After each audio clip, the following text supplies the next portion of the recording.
¿Qué es estudiar?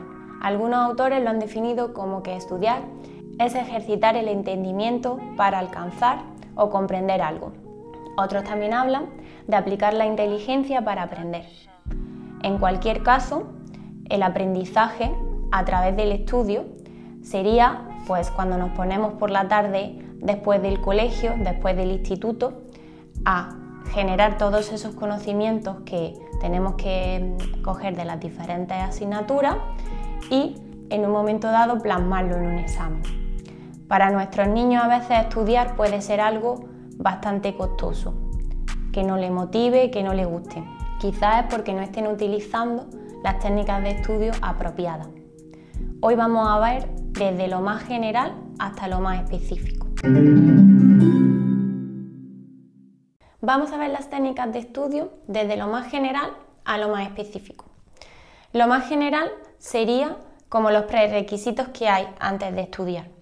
Empezamos por la sala, tenemos que tener una sala adecuada para el estudio. Lo ideal es que no esté muy cargada de estímulos. Normalmente la sala de estudio es conjunta con el cuarto de nuestro niño o de nuestra niña.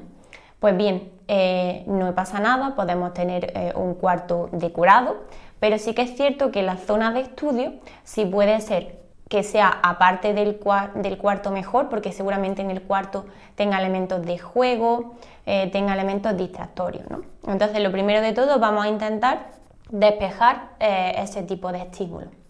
Lo ideal, lo que se dice que es lo mejor para el estudio, pues es un ambiente neutro, colores neutros, pocos elementos tanto en la mesa como decorativos. Todo esto nos permitirá pues que nuestra atención vaya a lo que realmente queremos, que es el libro, los apuntes. Si tenemos otros elementos, pues nos podemos fijar, nos podemos entretener. Entonces, en la medida de lo posible, vamos a buscar un espacio lo más neutro posible y que lo tengamos libre de ya sea juguetes, elementos de entretenimiento, que pueden ser muy variados. Una vez que ya tenemos ese espacio, tenemos que ver también el tema de la iluminación. Lo ideal es que haya luz natural. La luz natural nos va a permitir concentrarnos mejor.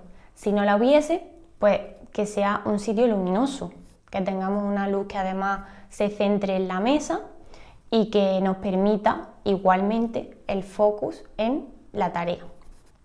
Una vez que ya tengo esta serie de elementos, hay personas, por ejemplo, que preguntan si es bueno poner música de fondo, si no es bueno música de fondo. Bueno, estas son una serie de elementos que son más personales y entran dentro de lo específico.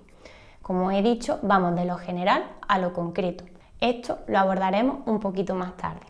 Para el tema del estudio en sí, tenemos que comenzar pues desde el colegio en este caso. Cuando nosotros estamos en el colegio, tenemos que tomar una serie de notas de aquello que tenemos que realizar. Fundamental entonces contar con una agenda. La agenda es importante que esté actualizada.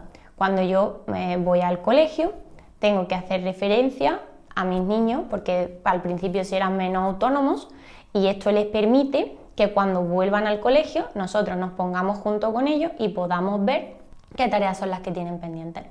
No os asustéis porque al principio es normal que nuestros niños nos demanden. Hay veces que los papás me preguntáis si lo tengo que dejar solo, si lo tengo que ayudar. Al principio de curso generalmente se requiere de entrar en la rutina, como en cualquier otra actividad que quiero que el niño aprenda, primero lo tengo que acompañar hasta que poco a poco sea autónomo. Entonces, al principio del todo es importante ir con ellos, que compren su agenda, que sea una agenda que les guste, porque es cierto que eso también es un elemento que va a ser fundamental para todo el curso, entonces que lo tengan, que sea de su agrado. Hay personas que prefieren la agenda día a día, es decir, que en el folio de la agenda aparezca el día completo. Hay personas que prefieren que esté la semana, entonces esto también es un elemento personal que, como decimos, ya entraría dentro de las características personales de cada uno, pero a priori está bien con una agenda semanal en la cual se ve toda la semana y que tenga espacio para escribir las tareas. Entonces, el niño tiene que aprender a que cuando termina el día ha ido apuntando a lo largo de las clases todas las actividades que tiene que realizar en casa, ya sea de actividades para realizar como deberes, como los exámenes. Una vez que llegamos a la casa, la técnica fundamental para el estudio es la planificación. Entonces tenemos que transmitir a nuestros hijos esta habilidad, ¿no? La habilidad de la planificación, que en muchos casos también es un elemento propio a desarrollar, porque realmente puede ser que nosotros en nuestro día a día estemos acostumbrados a un funcionamiento que sea pues ir improvisando según vaya viendo lo que me ofrece el día. En este caso tenemos que, digamos, dejar eso a un lado y ayudarle a ellos a planificar. Nos tenemos que planificar tanto la tarde como las tardes. ¿Esto qué quiere decir? Planificamos qué vamos a hacer esa tarde. Tenemos algunas tareas y tenemos que estudiar para un examen. ¿Qué hacemos primero? ¿Qué hacemos después? Todo esto tiene que estar planificado a poder ser en horas. Pues por ejemplo, comemos de 3 a 4, comemos y descansamos, a las 4 nos ponemos, de 4 a 5 vamos a hacer tareas, de 5 a 6 vamos a hacer estudios y de 6 a 7 vamos a ir a la actividad extraescolar. Esto es solamente un ejemplo, ya que cada uno, como decimos, tenemos nuestras propias características y situaciones. Entonces intentaremos que esa planificación se haga rutina y se haga todas las semanas igual. Si yo tengo ciertas actividades extraescolares, las tengo ya acopladas en mi agenda y el estudio y la realización de tareas se va a ir amoldando a ello, de manera que sea todas las semanas iguales y sea la organización mucho más sencilla porque es repetir la tarea. Bien, una vez que ya estoy dentro de lo que sería tener que estudiar para un examen, vamos a hablar de las técnicas propiamente de estudio para los exámenes. Si tengo un examen, por ejemplo, el jueves, lo ideal es que en cuanto que el niño o la niña sabe que tiene ese examen, se empiece la preparación. Esto es fundamental. El hecho de dejar 1 o 2 días para tanto planificación como el estudio nos va a hacer que probablemente no obtengamos los mejores resultados porque tenemos que coger mucha información en poco tiempo. La técnica estrella es estudiar poco muchas veces, es decir, distribuir el estudio en el tiempo. Si yo estudio en poco tiempo mucho contenido, puede ser que pues, yo tenga habilidades para retenerlo de manera temporal y que obtenga buenos resultados. Pero ese conocimiento no se va a quedar en mi mente a largo plazo, porque mi cerebro va a retener sobre todo la información que aparece varias veces en el tiempo. Si yo solamente he visto una cosa una vez, probablemente mi cerebro piense que esa información no es útil y la acabe desechando. Entonces es un conocimiento que he adquirido y que incluso puedo ser buena y reflejarlo en un examen, pero no va a calar y no va a continuar en mi mente en el tiempo, que al final es lo que realmente nosotros queremos cuando estudiamos. Cuando estudiamos queremos adquirir un conocimiento que nos dure el mayor tiempo posible, que ya como que se quede establecido dentro de mis conocimientos generales. Entonces, muy importante que estudiamos todos los días un poquito mejor que un día o 2 días cargados de ese aprendizaje o de ese conocimiento. Bien, una vez que voy a estudiar, tengo que conocer un poquito pues, de qué se trata, ¿no? Hago un acercamiento. Lo primero se hace una lectura comprensiva. Leo lo que tengo que estudiar e intento comprender la información que hay ahí. Que no comprendo algo genera una duda. Esa duda tengo que tener un blog cerca para escribirla. Genero las dudas que no comprendo de ese texto y bien, lo pregunto. Si los padres en ese momento están disponibles y pueden ayudarme, resuelvo la duda y si no, pues la llevo al profesor o la profesora de esa asignatura.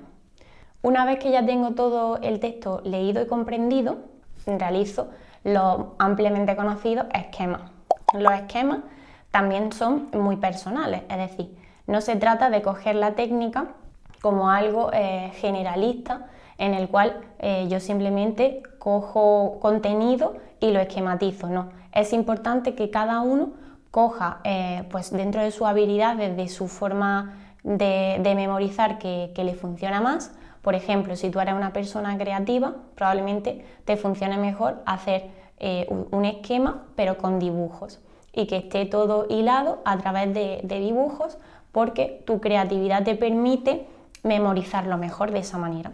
Entonces, de todo el texto cojo las ideas más importantes, lo que serían las ideas primarias y las ideas secundarias. Utilizo el subrayado para resaltarlas, si puedo, si se puede subrayar el libro, y si no, directamente lo traslado a mi blog, a mi papel, y de ahí saco ya lo que sería un esquema de todas las ideas fundamentales. Bien, a través de ahí intento desarrollar esas ideas. ¿Cómo lo hago? Pues volviendo al texto completo, leyéndolo esta vez más concienzudamente, más pormenorizadamente, y también pues ahí puedo utilizar diferentes técnicas, como sería pues a lo mejor técnicas mnemotécnicas, de coger la primera palabra de cada elemento para recordar. Si por ejemplo hay 5 puntos, me puedo crear algún juego de palabras, puedo utilizar ahí mi creatividad para que me resulte más fácil memorizarlo. Por supuesto, todo lo que yo comprendo me va a ser mucho más fácil de explicar y de comprender y de retener en mi memoria que si simplemente lo memorizo como algo mecánico sin entender lo que estoy memorizando. Eso no va a calar y probablemente se me olvide en poco tiempo. Entonces, todo lo que sea comprensión es mejor poca cantidad que mucha cantidad, pero sin entender lo que estoy memorizando, ¿no?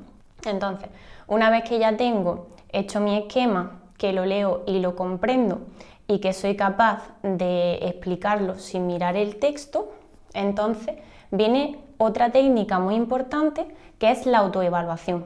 La autoevaluación es un elemento fundamental en el estudio y que se ha comprobado que tiene gran efectividad para sacar luego un buen examen. Y no solamente eso, sino, como venimos diciendo, para retenerlo en mi memoria. Entonces, la autoevaluación se puede hacer de dos maneras. Bien, si mis padres están disponibles, pues ellos me preguntan, realizo una serie de preguntas del texto y el niño me lo va contando. Yo le voy corrigiendo cuando hay algo que ha dicho erróneamente o le voy añadiendo información. Está muy bien, pero se te ha olvidado comentarme esta última parte. Y él es más probable que así también lo retenga. ¿Que mis padres no están disponibles en este momento? ¿Tenemos que estar atendiendo a otras cosas? Pues entonces le decimos a nuestro hijo o hija que del texto coja preguntas. Por ejemplo, cuando va leyéndolo, que extraiga de esa lectura alguna pregunta, que haga como si él fuera el profesor y él fuera el que nos fuera a poner el examen a nosotros. Entonces tiene que coger pues eso, una serie de preguntas para que nosotros las contestemos. De esta manera, él mismo habrá creado su propia autoevaluación y con esas preguntas podrá preguntarse y responderse.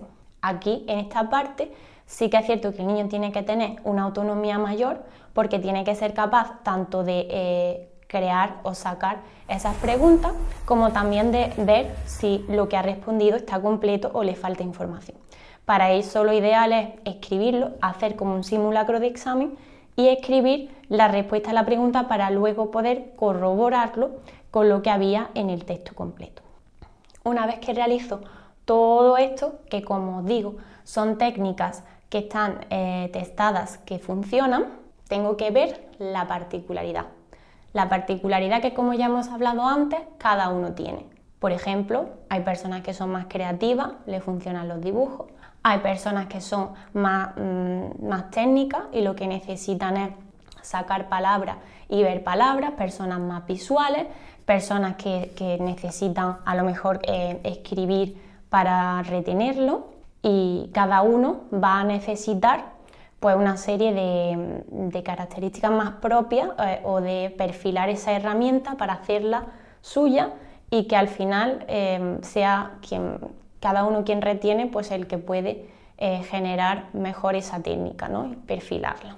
Entonces, todas estas técnicas se tienen que poner en práctica y, como os digo, ir viendo qué me funciona mejor y qué me funciona peor y hacer como un ensayo-error hasta que ya uno perfila y tiene su técnica estrella.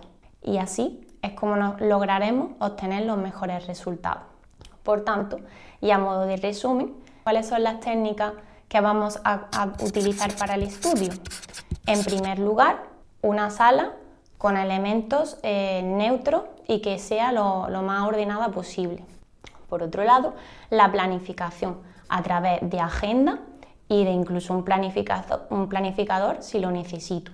Después, vamos a utilizar técnicas específicas de estudio, como es la lectura comprensiva, el subrayado, la creación de mapas mentales o de esquemas, la creación también de elementos extra, como puede ser un dibujo, como puede ser un esquema más personalizado que a mí me permite retener esa información, y la autoevaluación, esencial, para poder comprobar que tengo ese conocimiento. Estas serían las técnicas de estudio y la manera que tenemos para funcionar mejor y para obtener los mejores resultados. Espero que os guste y que nos escribáis si tenéis alguna duda, si utilizáis alguna otra técnica o si estas técnicas no funcionan, para poder ayudar a perfeccionarlas. Y por supuesto no olvidéis seguirnos en nuestras redes sociales. Muchas gracias.